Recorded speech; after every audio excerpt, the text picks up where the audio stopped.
Hey guys, welcome back to my channel. আশা করছি তোমরা সবাই ভালো আছো, আমিও অনেক ভালো আছি। আর এই ব্লগটি হলো আমার প্রথম বিবাহবার্ষিকীর দিনের ব্লগ। তো দেখো, শাশুড়ি মা রান্না বসিয়ে দিয়েছে আর এদিকে ওরাও চলে এসছে। আর আমার একটা পছন্দের জিনিস পেয়ে গেছি আমি। তারপর আমি আস্তে আস্তে রেডি হতে গেলাম। আর আমি প্রথমেই এই ড্রেসটা পরে নিয়েছি। আসলে আমার তখন আর শাড়ি পরতে ইচ্ছা করছিল না, সেই জন্য আমি ভাবলাম যে একটা নর্মাল কোনো ড্রেস পরে নিই, তো এই ড্রেসটা পরেছিলাম। তো এদিকে দেখো, আবার এই জিনিসটা এই দুটো বোন আমাকে বানিয়ে দেয়, আর এটা পেয়ে সত্যি আমি খুব খুশি হয়েছি, কারণ ওরা দুজন খুব ভালোবেসে যত্ন করে এই জিনিসটা আমাদের জন্য বানিয়েছিল। আর এই জিনিসটা সত্যি খুব সুন্দর হয়েছে, আর আমি আজও আমার ঘরে রেখে দিয়েছি, আর যতদিন পারবো এটা আমি রেখে দেবো। তো পরে আবার দেখো, আমি চেঞ্জ করে শাড়ি পরেছিলাম। আমার নিজেরও মনে হচ্ছিলো শাড়ি পরলে ভালোই হতো। আর আমার পাশাপাশি আরও অনেকেই বলছিল আমাকে যে আজকের দিনটা শাড়ি পরলেই বেশি মানাবে।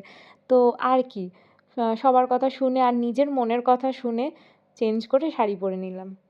আর সত্যি কথা বলতে সত্যিই তাই, যে ওই ড্রেসটার থেকে শাড়ি পরেই যেন বেশি ভালো লাগছিল। তারপর দেখো, এখানে কেক নিয়ে চলে এসছে। আর এই ক্যান্ডেলগুলো এখন নতুন বেরিয়েছে, তো এই ক্যান্ডেলই নিয়ে আসতে আমি বলেছিলাম, তো এই ক্যান্ডেল নিয়ে এসছে। এই দেখো, রাজা কেকটা খুলে দেখাচ্ছে, কারণ আমি অনেকক্ষণ ধরে বলছিলাম যে একটুখানি দেখি না, আমার আবার তর্স হয় না এইসব জিনিসে।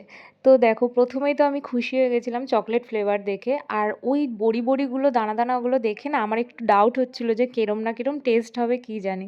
তো পরে খাওয়ার পর দেখি কি, যে ওগুলো যেন কীরকম টেস্ট, ভালোই লাগছিল। ওগুলো হলো হোমিওপ্যাথিক যে দানাগুলো হয় না, বড়ি বড়ি যে ওষুধগুলো দেয়, ওই ওষুধের পুরো টেস্ট। জানি না ওইগুলোই রং করে দিয়ে দিয়েছে কিনা, পুরো সেম টেস্ট ছিল। আর কেকের উপরে লেখা ছিল প্রণব লাভ কবিতা।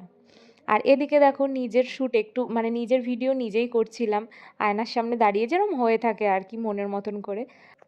এখানে দেখো সবাই আছে, শাশুড়ি মা, ননদ, দেওর, আমার মা, এদিকে আমার বর, আমি, আর আরেকজন ছিল এদিকে প্রীতি। তো ও এই জায়গাটায় ছিল না, কোথায় ছিল জানি না, বুঝতে পারছি না। এখন তো ভিডিও এডিট করার সময় দেখলাম ও নেই এখানে, বাট ও কিন্তু আমাকে ভিডিও করে দিয়েছে।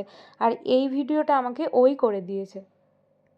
আর এই ভিডিওগুলো তোমরা ছোট্ট করে মানে শর্ট ভিডিও হিসাবে তোমরা আগেও দেখেছো। আর আমি এতদিন ভিডিওটা এডিট করতে পারিনি, আমার সময় হয়ে ওঠেনি। আবার অনেক সময় সময় হলেও আমার মুড ছিল না এডিট করার। তো অনেক দিন পর ভিডিওটা তোমাদের সাথে শেয়ার করলাম। তো দেখো, এখানে কেক কাটা হয়ে গেছে। আর তারপর একটু সবাইকে খাইয়ে দেওয়া চলছিল। আর মোমবাতিটা আমি কেক কাটার আগে নিভাতে চাই না কখনোই, মানে পছন্দও করি না, কারণ উৎসবের দিনে আলো জ্বালানো উচিত, আলো নেভানো না। তো এই দেখো, আমাদের চিলি চিকেন ফ্রায়েড রাইস আমার শাশুড়ি মার হাতের রান্না। তো সবাই খেতে বসে গেছিলো, কারণ অনেক রাত হয়ে গেছিলো। আর যাই হোক, ভিডিওটা এই পর্যন্তই। যদি ভালো লাগে একটা লাইক করে দিও। চলো, টাটা।